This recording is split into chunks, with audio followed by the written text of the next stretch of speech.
My name is David Smith, and welcome to Correctional Officer Lifestyle.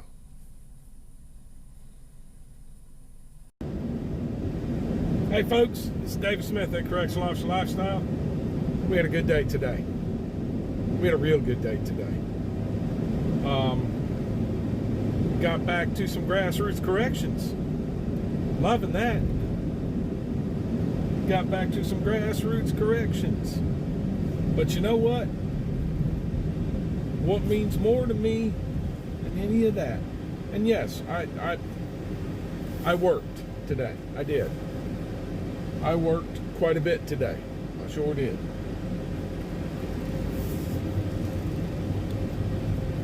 But because there was two captains today, the colonel referred to me as Security 1 Bravo. Security 1 is reserved for the Chief of Security. There was a colonel and a major on the pound today, so we had Security 1 and Security 1 Alpha, and the colonel was using me in the capacity of a chief. He was. It was cool. Maybe I'm getting ready to take that next step. I certainly hope so. It was a new experience. It really was. I was tasked with overseeing things that needed to be overseen, and had a good day. Had a real good day. It was kind of neat. I'm hoping this is foretelling of what's coming in the future for me. I really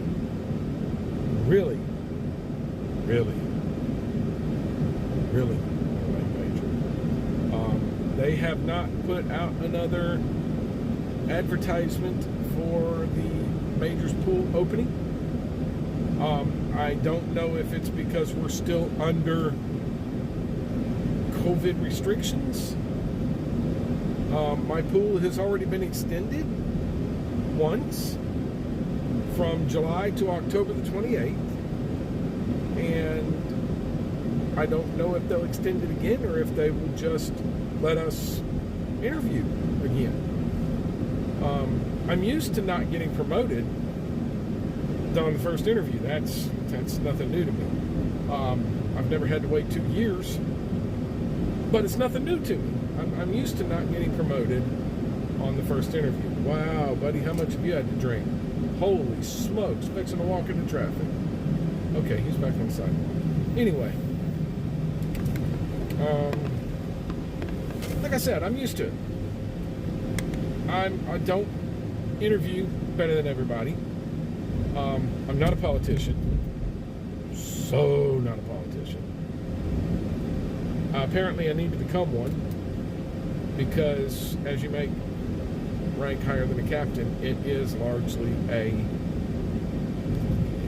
it's not all political, but you definitely go further the more people you know. The more people you know, the further you can go faster. Okay, it's kind of weird. Yes, knowing your job is vital. Knowing your job is important. I think maybe after 26 years in the department, 27 next year, I think I might know something about how the job is conducted. You know what I mean? It's one of those deals. So I'm still learning. The day I stop learning is the day I need to move on. Because, and I've said this over and over again, there is no single manual. There is no manual, there is no policy, there is no procedure, there is no post order, there is nothing that can be written down that encompasses everything in corrections. Cannot be done. You have to be left to judgment. What we refer to as good correctional judgment. You need to take that into account when you're thinking about moving up in rank. Ooh, excuse me, that was rough.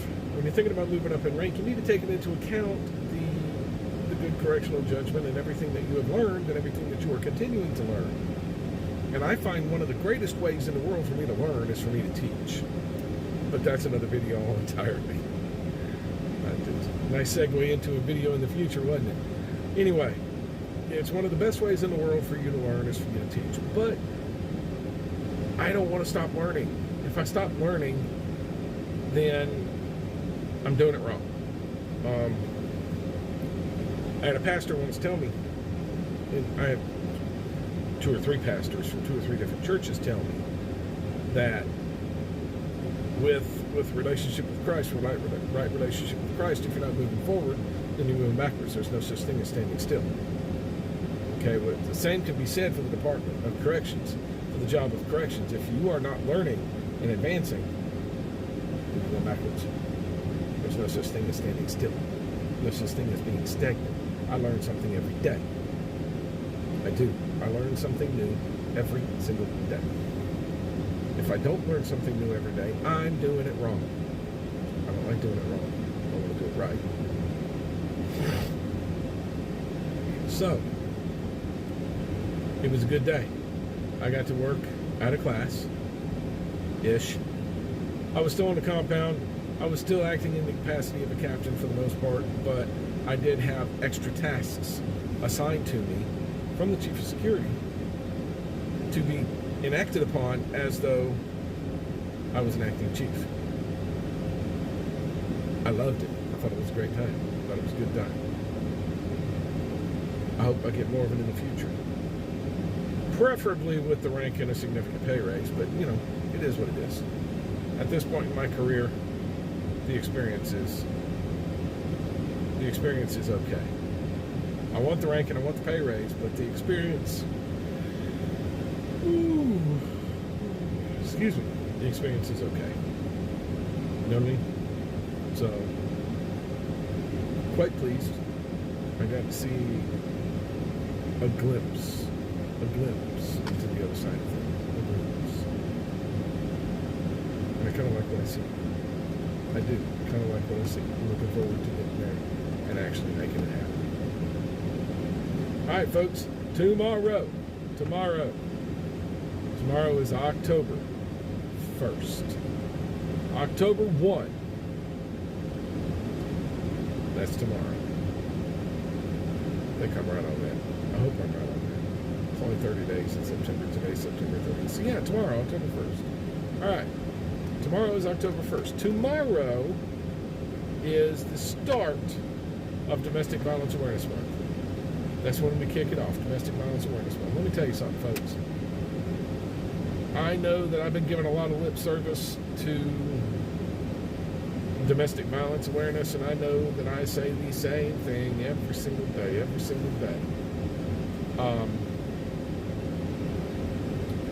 I've seen it. I've seen it firsthand. There's no worse feeling in the world than to watch somebody you love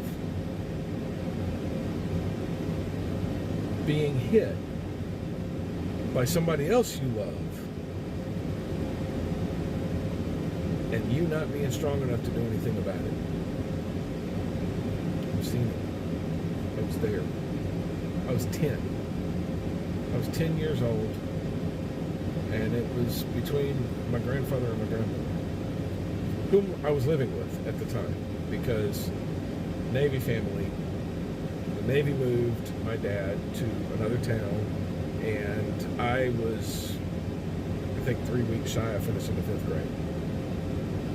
So Mom saw fit to not move me, and to let me stay with my grandparents until the 5th grade was over. So Grandma and Grandpa got in a fight over money. Grandpa was an alcoholic for reasons I won't get into. But they got into a fight over money. And at 10 years old, I was not strong enough to stop it. I tried. I absolutely tried. but I wasn't strong enough. You ever wonder why I went into powerlifting? I went into the gym and did everything I can to make myself as strong as humanly possible. There it is. There it is, in a nutshell. There it is.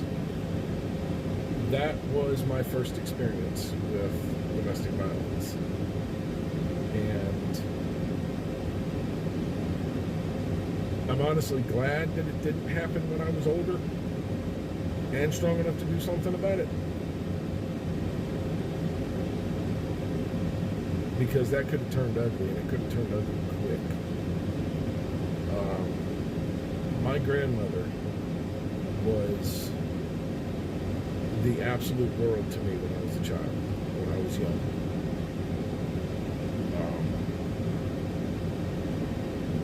My grandmother meant the world to me, and that left me emotionally incapacitated in a way that I just cannot begin to describe at 10 years old. And I'm so glad it didn't happen when I was older, because I know how strong I was as a teenager. As strong as I am now, but with no joint pain, with no bad recovery time, and with not the first injury. That was me as a teenager. Strong and knew it. But I'm strong and knew it because of what happened.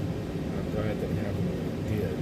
If it had to happen, and I don't think it had to happen, I don't condone it in any way, shape, or form, but it did happen, and I'm just happy that it happened when it did, and not later on in my life when I could have really done something stupid.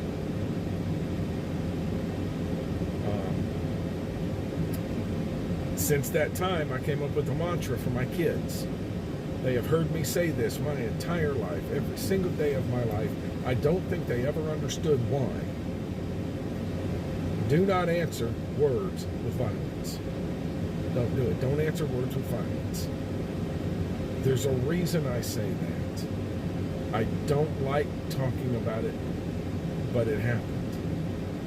So that incident, coupled with watching a family grieve over one of their loved ones who commit suicide because she thought there was no other way out. If you wonder why I take domestic violence so personal, there it is, folks. There's no call for domestic violence in this world at all. None. Absolutely none. You want to scar a child for life? Do that kind of mess in front of them. But I guarantee you, you'll make a child mean too. You'll make a child want to do some very, very stupid things. I know that for a fact. So folks, I'm going to say it again. I'm going to say it after every video. If you are in an abusive relationship, there is help. You are not trapped. There is a way out. Ask for help. It's there. If you know somebody in an abusive relationship, be that help. Help them get out of it. If you know the abuser in an abusive relationship, say something to somebody. I'm not here prosecuting the abuser. Okay? I love my grandpa. I loved him till the day he died. I don't approve of what he did. Unfortunately, he never sought help. He never sought help.